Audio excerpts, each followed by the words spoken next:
신율의 뉴스 정면 승부. 먼저 오늘 하루 중에 정치 뉴스 여러분들께 말씀드리고 함께 생각해보는 뉴스 인앤아웃으로 시작을 할 텐데요. 오늘도 이우영 아나운서 함께 하겠습니다. 안녕하십니까? 안녕하십니까, 이우영입니다. 자, 오늘은 어떤 얘기를 해볼까요? 네, 오늘은 샵 0945 우물정 0945로 저희 정면승부에게 의견 있으신 분들 문자 보내주시면 된다는 이야기부터 전해드립니다. 예. 짧은 문자는 50원, 긴 문자는 100원부터 100원. 100원부터 시작합니까? 아, 그러면 더 긴 문자는 한 300원, 400원, 500원 막 이렇게 되는 거예요? 아, 네. 예? 제가 첫 번째 소식부터라고 이야기하다 보니까 헷갈렸던 것 같아요. 네. 근데 문자도 그렇게 글자 수로 받는구나. 예전에 아니, 다른 SNS 메신저도 그런가요? 예전에 투지폰 뭐 이럴 때는 그랬던 적이 있었던 것 같은데 기억이 잘 안 나네요. 이제 투지폰 있을 때 몇 살이었어요? 고등학생이었던 것 같습니다. 네. 아닌 것 같은데 그렇게 그거보다 훨씬 더 어렸을 것 같은데 투지폰이면? 그러니까 제가 스마트폰을 산 게 제가 대학교 들어가서 샀기 때문에 그 몇 년도예요? 2011년도입니다. 근데 스마트폰이 2010년도 그쯤부터 나왔죠. 그래요? 네. 그러면 그때 투지폰을 썼구나. 네. 예. 그래서 저는 신입생 때 신입생 그 공지를 받지 못했습니다. 과에서. 왜? 단톡으로 해준다고. 단톡을 했어. 네. 네. 그래서 그거 서운해서 가슴 아파야 되는데. 그거 서운해서 스마트폰 샀습니다. 저런. 네. 그 얘기 잘했어요. 네. 지금 러시아에서 이번에 대선 투표가 있었는데 네. 네. 예? 그게 모스크바 일부 지역에서는 온라인 투표를 하게 한 거예요. 대선 투표를. 네. 예? 근데 이게 온라인 투표를 하면 이게 모바일이든 뭐든 투표하면 편할 것 같죠. 네. 근데 보통 평등 직접 비밀이나 선거 내용 원칙을 하나도 제대로 통제할 수가 없는 거예요, 이게. 예? 한 사람이라도 지금 이호영 아나운서처럼 투지폰 있으면 투표 못 하잖아요. 이러면 안 되는 거예요. 그래서 모바일 투표나 온라인 투표 이게 문제가 되는 게 그래서 그런 건데 아이고 저런 그때 나한테 연락을 하지 그러면 내가 어떻게 쓰던 거 주든지 뭐 이렇게 했을 텐데. 저는 그 스마트폰 얘기하시길래 뭐 단통법 얘기하시나 하고 기사 찾을 준비하고 있었거든요. 아니요? 네, 근데 그런 거 푸틴이 아니에요? 나올 줄은 예. 몰랐어요. 푸틴이 나올 줄은 몰랐죠. 네. 항상 우리가 처음 이렇게 얘기할 땐 그 예기치 못한 얘기로 이게 흘러가잖아요. 이런 게 또 매력이죠. 그렇군요. 지금 그 젊은이들이 쓰는 폰 써요? 이우영 아나운서는? 젊은 사람들 쓰는 사과 거요? 사과 거. 네, 사과 씁니다. 먹다 남은 사과. 네. 네. 파인애플. 네. 파여 있는 애플. 파인애플. 네, 그렇지. 네. 그거 써요? 네. 나는 그걸 써본 적이 없어서 그 뭐 계정을 따로 만들고 처음에는 좀 복잡하잖아요. 물론 그쪽에서 또 이 파인애플에서 네. 또 딴 쪽으로 넘어오려면 그것도 좀 번잡스럽잖아요. 그렇죠. 저도 근데 이제는 익숙해져서 어른 패드 그리고 이제 사과 워치. 사과. 네, 뭐 이렇게. 그렇군요. 네. 예. 그 공기팥. 저는 별이 좋아요. 네. 그래서 커피도 별 달린 거 먹고. 네. 그래서 이것도 이제 별 3개짜리. 네. 네. 다 그렇게 하죠. 네. 그러고 보니까 나도 육살 갈 걸 그랬나? 갑자기 별. 삼성 사성 장군 이런 거 있잖아요. 이 뉴스 정면 승부가 시작하기 전에 교수님께서 분명히 그 담당 PD인 신동진 PD님의 개그가 썰렁하다고 하셨는데 네, 두 분이 닮아가시는 것 같습니다. 네. 우리 청취자 여러분 궁금하실 것 같아요. 아니 오기 전에 제가 요 앞방송 마지막에 음악 나오잖아요. 그래서 제가 내일 음악 신청을 하나 하겠다고 그래서 보통의 하루. 예? 여러분 드라마 나의 아저씨 아시죠? 거기에 나와 있는 보통의 하루 했는데 우리 신동진 PD님이 그럼 난 곱빼기의 하루 이래가지고 좀 굉장히 추웠어요. 그 얘기를 하는 거였습니다. 이제 몸 좀 풀어봐야죠. 자, 오늘 어떤 얘기부터 해볼까요? 자, MBS 여론조사 먼저 살펴보도록 하겠습니다. 엠브레인 퍼블릭과 K스텔 리서치, 코리아 리서치, 한국 리서치가 지난 18일부터 20일 사흘간 전국 만 18세 이상 남녀 1,001명을 대상으로 진행한 조사입니다. 윤 대통령의 국정 운영에 대해서 잘하고 있다. 긍정평가가 36, 잘 못하고 있다. 부정평가가 56%고요. 국정 운영 신뢰도에 대해서는 신뢰한다는 응답이 40%, 신뢰하지 않는다는 응답이 56%로 각각 집계가 됐습니다. 자, 총선을 앞두고 이 질문 계속해서 나오고 있는데 국정 운영을 더 잘하도록 정부와 여당이 힘을 실어줘야 한다는 응답 44%, 직전 조사 대비 1%포인트 내렸고요. 정부와 여당을 견제할 수 있도록 야당에 힘을 실어줘야 한다는 응답은 49%로 2%포인트 올랐습니다. 정당 지지도는 국민의힘이 34, 더불어민주당은 29, 조국혁신당이 10%, 개혁신당 2%, 새로운미래 2%, 녹색정의당 1% 순이었고요. 지역구 투표 정당 국민의힘과 민주당 모두 32%, 조국혁신당 5% 순이었고요. 비례대표의 경우에는 국민의 미래 27, 조국혁신당이 19%로 2위, 더불어민주연합 16%, 개혁신당 3%, 새로운미래 2% 등의 순이었습니다. 총선 제1당 전망으로는 민주당이 45%, 국민의힘이 37%로 가장 높게 나타났는데요. 이게 앞서서 말씀드린 정당 지지도나 지역구 투표, 비례대표 투표 정당의 순서와는 조금 상반되는 결과라고 할 수 있습니다. 이번 조사는 휴대전화 가상번호를 이용한 전화 면접 방식으로 이뤄졌고요. 응답률 18.8%, 표본오차 95% 신뢰 수준에서 플러스 마이너스 3.1%포인트입니다. 자세한 내용은 중앙선거 여론조사심의위원회 홈페이지를 참조하시면 되는데요. 정말 그 모험 광고 맞아요. 말씀드렸는데 수고했어요. 네. 자, 총선 1당 전망에서 민주당이 45%가 나왔습니다. 오늘 아침 국민의힘의 공동선대위원장인 안철수 의원은 라디오에 출연해서 이대로라면 경기 지역에서 10석 정도 가능할 것 같다라고 전망하기도 했는데 이게 한 6분의 1 정도 되는 수치거든요. 관련해서 여론조사 총평 부탁드리겠습니다. 이론적으로 따지면은요, 과반 이상을 하려면은 서울, 경기, 서울 수도권 지역, 인천, 경기 그 다 합해가지고 121석인데 이 121석에서 40% 정도를 가져가야 돼요. 그러면은 121석, 자, 수학 들어갑니다. 산수입니다. 121석의 40%는 몇 석일까요? 야, 어렵네. 네, 어렵네요. 네. 자, 121석의 40%는 몇 석인지 여러분, 청취자 여러분 맞춰주시면 운전공구사와 샵공구사로 보내주시면 짧은 문자 50원, 긴 문자 100원부터랍니다. 네. 예. 그게 한 48석 정도 되죠. 예. 그런데 이게 지금 그래야 되는데 글쎄 뭐 이 안철수 의원 같은 경우에는 실제로 거기서 뛰고 있으니까 여러 가지 분위기 때문에 그런지 모르지만 저는 뛰는 사람이 아니라서 앉아 있는 사람이라 가지고 제가 이 조사 결과에서 주목하는 게 딱 하나 있는 게 몇 개가 있는 게 첫째, 긍정평가 3%포인트 떨어졌어요. 36이에요. 이렇게 되면 다시 그 정권 심판론이 조금 그 강화될 조짐이 보여요. 단지 부정평가가 60%를 넘지 않았다라는 이 점은 아마 정부 여당의 입장에서 볼 땐 좀 다행스러운 부분이라고 생각을 할 수 있고요. 또 하나 우리가 주목해야 될 것은 뭐냐면 22대 총선 인식에서 정부 여당을 지원하다는 게 44, 정부 여당을 견제하다는 게 49거든요. 오차범위 내예요. 다시 말해서 이거는 견제론과 지원론이 비슷하다는 거거든요. 이 정도라면 윤석열 대통령을 비롯한 정부 여당이 하기에 따라서 다시 정권 심판 조금 세질까 하는 정권 심판론을 가라앉힐 수 있는 가능성이 있다라는 것을 저는 의미한다라고 사실 봅니다. 그런데 이 조사에서 제가 조금 주목하고 봤던 것은 뭐냐면 대통령 지지율이 서울하고 인천, 경기에서 딴 데 비해서 좀 많이 낮게 나온다라는 측면이에요.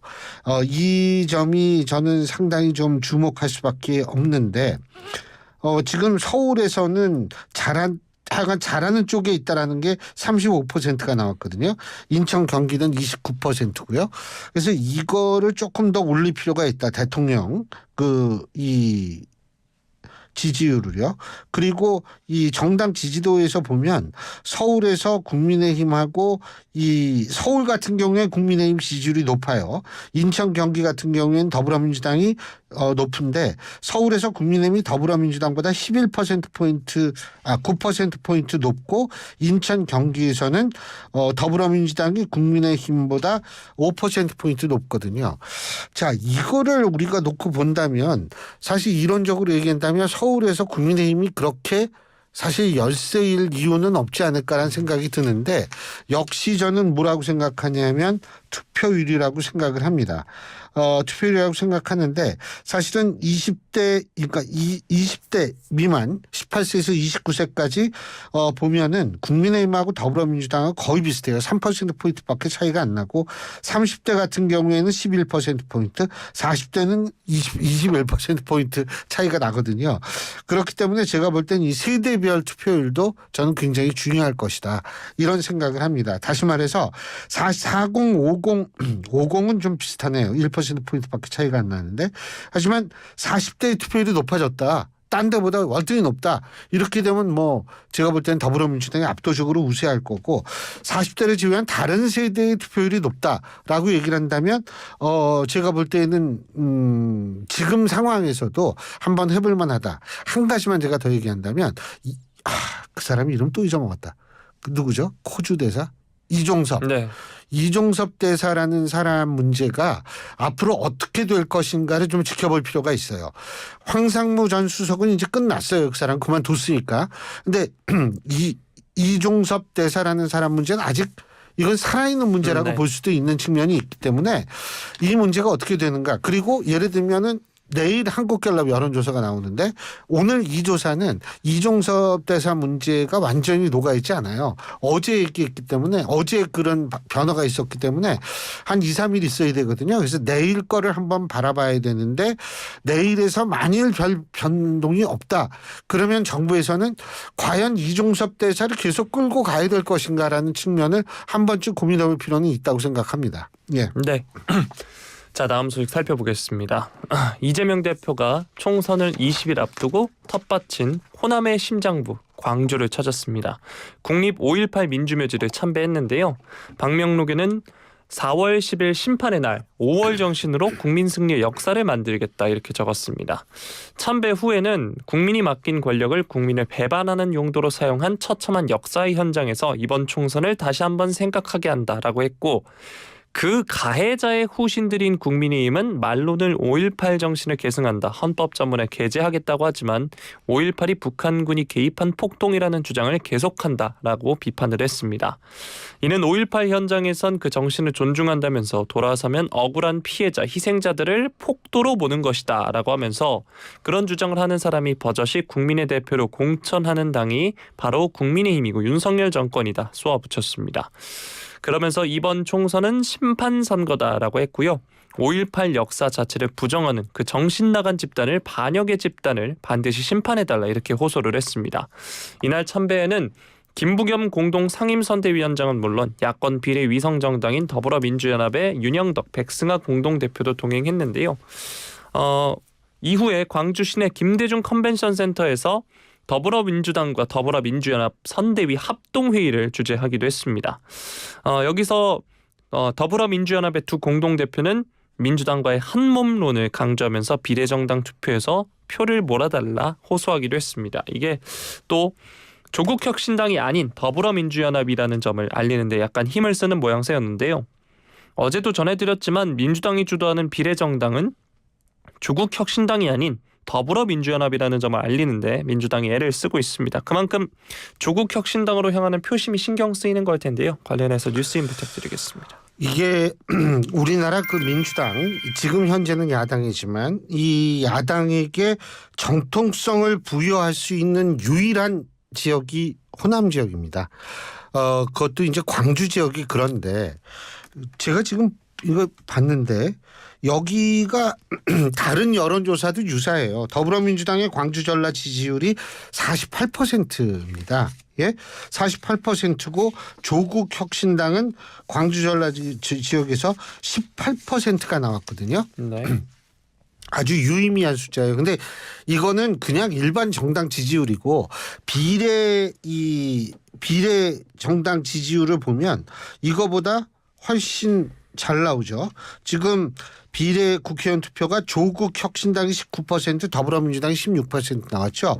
이거를 좀 더 자세히 보면 광주 전라 지역에서 이게 훨씬 잘 나오고 있어요. 잠깐만요. 제가 여기 찾았는데. 예. 네. 광주 전라 지역에서 더불어민주당이 28%가 나오고 조국 혁신당이 36%가 나온 거예요. 자, 그러면은 사실 이거는 정통성에 관한 문제가 될 수 있어요. 이재명 대표 입장에서 볼 때. 야, 내가 이거 진짜 친문들이랑 이렇게 해가지고 어떻게 공천을 해놨는데 이게 갑자기 친문의 소위 말해서 문재인 정권의 상징적 인물이 이끄는 정당이 광주 전라 지역에서 자기네보다 높아요. 비례지 이게. 더군다나 이렇게 높아버리면 실제적으로 이거는 정통성에 관한 문제, 거기에 의문이 제기될 수 있는 상황이라는 거죠. 그렇기 때문에 그거를 어떻게든 자기 쪽으로 돌려놔야 된다라고 생각할 거예요. 이거는 단순하게 총선을 의식하고는 이 문제보다 더 중요한 문제일 수 있어요. 정통성 문제라는 거는 이 자신의 지지 기반에 관한 문제거든요.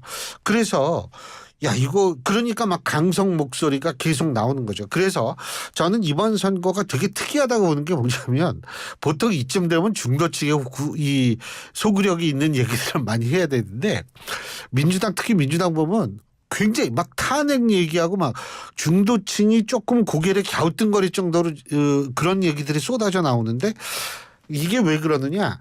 조국 혁신당과 결국 선명성 경쟁을 할 수밖에 없기 때문에 이렇다라고 봐요. 이거는 사실 선거 전체로 봤을 때 중도층의 표심에 분명히 영향을 미칠 수밖에 없는 행동인데 지금 그렇다고 해서 소위 말해서 이 강성 지지층의 눈치를 안 볼 수가 없는 상황이고 특히 광주 호남 이 전라 지역에서 더군다나 신경을 쓸 수밖에 정통성 문제 때문에 신경을 써야 되는데 여기서 완전히 밀리고 있기 때문에 제가 볼 때에는 앞으로 당분간도 굉장히 이렇게 센 언어들이 난무할 거라는 생각이 듭니다.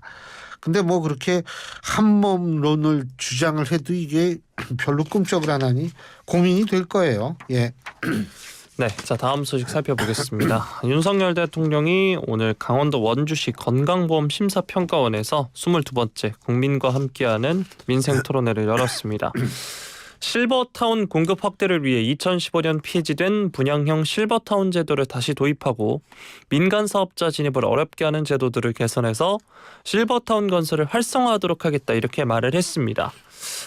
주거, 식사, 돌봄과 같은 일상생활부터 의료, 간병, 요양에 이르기까지 어르신들을 위한 종합적인 대책이 필요하다면서 이같이 약속을 했는데요.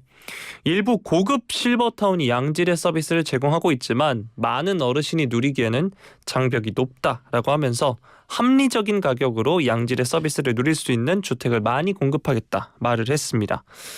정부는 일부 분양형 실버타운에서 불법 분양, 부실 광고 등으로 인한 피해가 잇따르자 2015년 1월 분양형을 없애고 임대형만 지을 수 있도록 했습니다.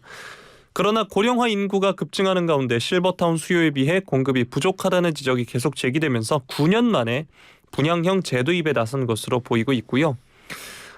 이어서 취약한 어르신들을 위한 공공임대주택도 현재 매년 1,000호씩 짓고 있지만 매년 3,000호씩 건축하는 것으로 보급을 더 늘리겠다 말을 했고 기존에 없었던 새로운 형태 어르신 친화주택을 도입하겠다 설명을 했는데 그 예로 실버스테이와 헬스케어 리츠를 들었습니다. 고령층 단어가 어려워가지고 이게 실버케어 뭐요? 네, 고령 중산층 대상 민간 임대주택인 실버스테이는 동작 감지기나 단차 제거 등 어르신 특화 시설과 의료, 요양을 포함한 노인 돌봄 서비스를 제공하는 갖춰진 주택 개념이고요. 헬스케어 리츠란 한국토지주택공사가 보유한 의료복지시설 용지를 민간 사업자에게 매각을 하고 사업자는 리츠를 설립해서 개발하는 방식이라고 합니다. 또 대통령은 어르신들을 위한 의료, 요양 시스템도 제대로 구축하겠다 약속을 했고요. 디지털 격차 해소를 위해서 경로당에서 디지털 기기 사용법을 배울 수 있도록 지원하고 준경로당 제도를 도입해서 미등록 경로당을 양성화하고 비용도 지원하겠다 말을 했습니다.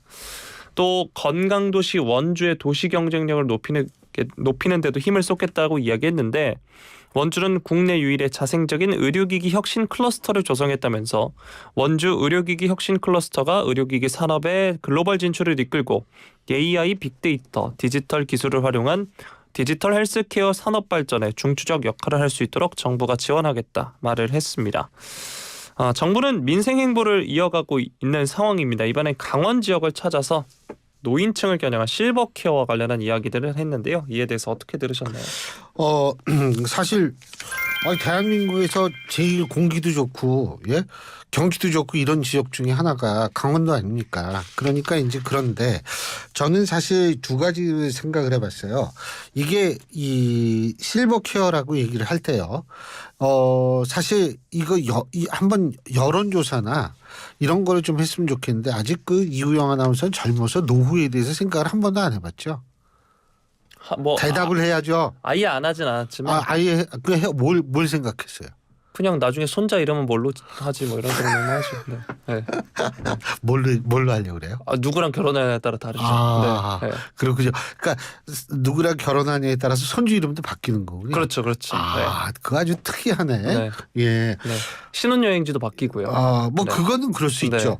근데 오히려 내가 지금 손주 이름을 뭘로 정하지 이런 생각을 해야 되는데 아주 조숙해요. 원래 남자들은 네. 마음에 드는 이성을 보게 되면 그 순간 이제 손주를 생각해요. 손주 이름까지 생각을 하게 되죠. 네. 내가 이상한 사람이구나. 나 우리 와이프랑 예전에 연애할 때도 전혀 그런 생각을 안 했는데 제가 반성을 해볼게요. 네. 예.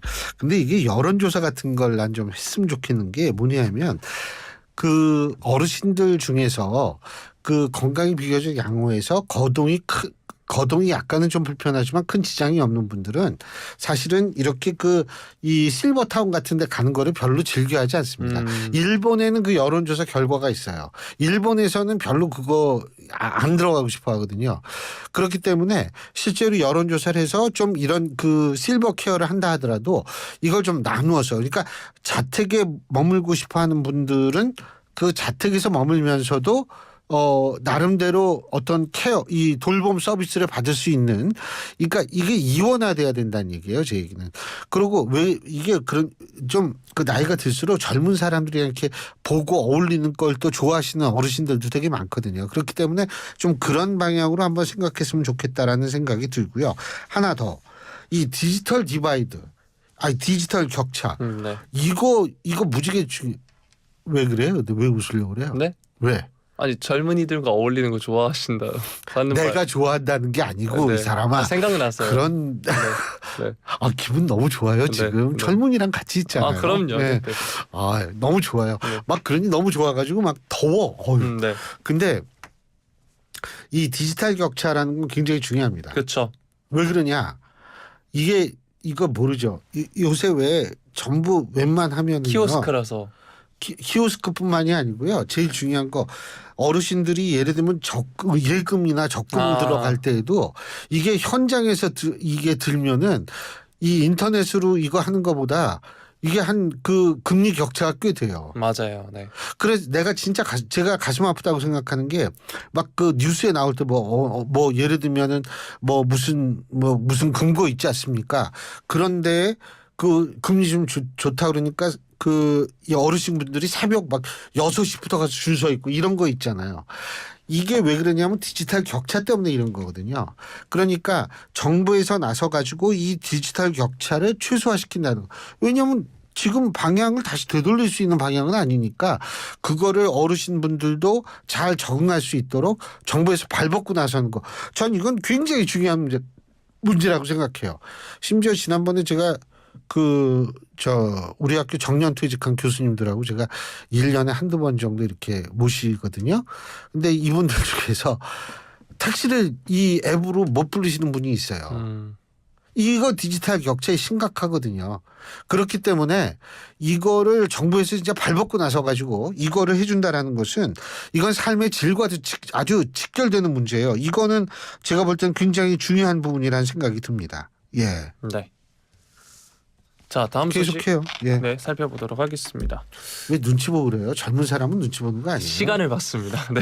눈치가 아니라 시간을 본 거예요? 네.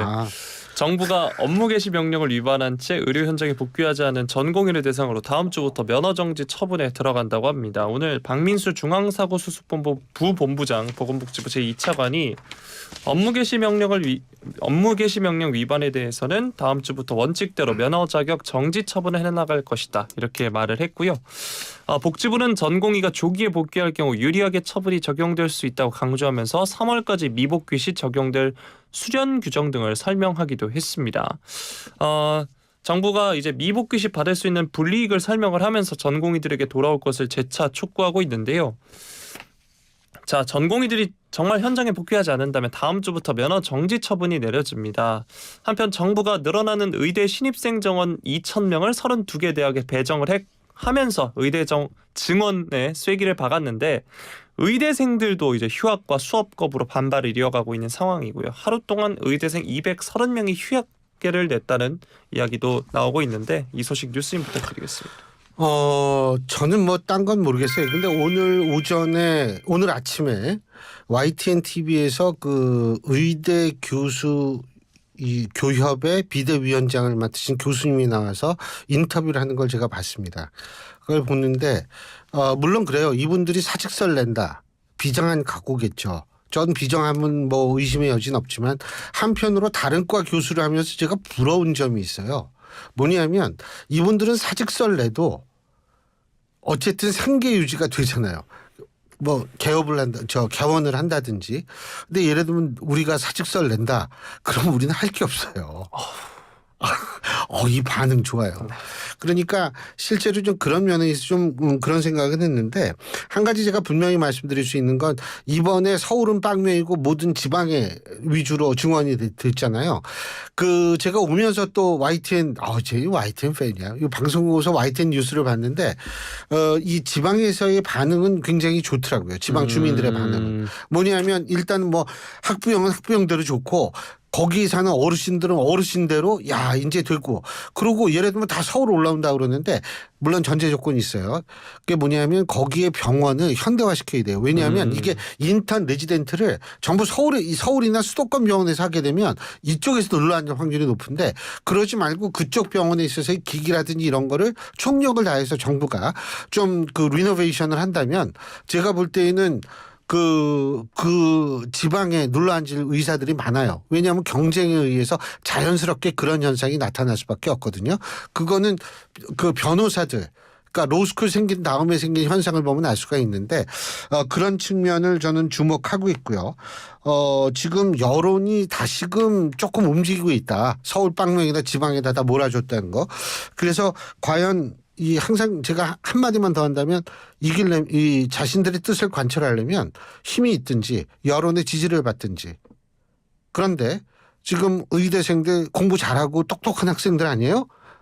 한번 지금 현상을 잘 판단해가지고 자신의 미래를 설계하는 것도 현명한 방법이 아닐까라는 생각을 합니다. 오늘 여기까지 하죠. 수고하셨습니다. 고맙습니다. 예, 지금까지 이우영 아나운서였습니다.